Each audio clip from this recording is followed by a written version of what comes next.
In this situation, we know we have a quadratic equation because a quadratic is a variation of y equals x squared. And a quadratic looks like a parabola. It either looks like this or like this based on whether you have a plus or a minus in the front. This is what it would look like if you have the plus, and this is what it would look like if you have the minus. An upward opening parabola will have a minimum value, but it'll have no maximum value because it goes up infinitely. But a downward opening parabola, that'll have a maximum value and no minimum value because it goes down infinitely. So here we have a min, here we have a max. So if they're asking us what is the minimum, they could only really ask us that on an upward opening parabola where you have a positive x squared coefficient, which we do here.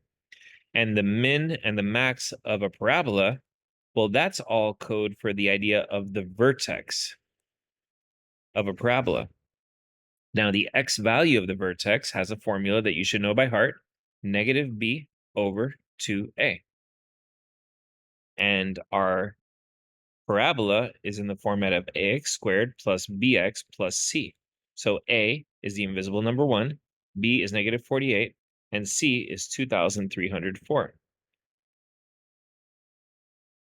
So negative b over 2a is going to be negative 48, positive 48, over 2 times 1, just 2.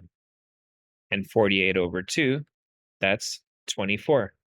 So the x vertex is 24.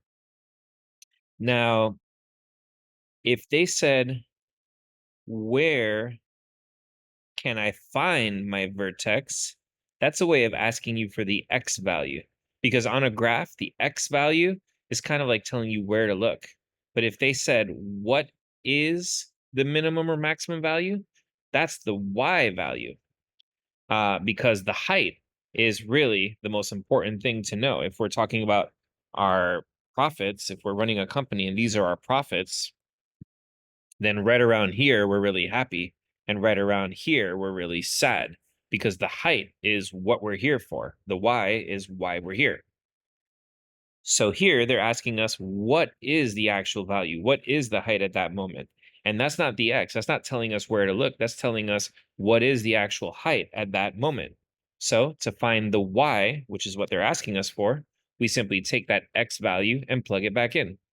F of 24 is what you have. That's the way of saying we're going to take that 24, we're going to plug it back in as x. So that would be 24 squared minus 48 times 24 plus 2,304.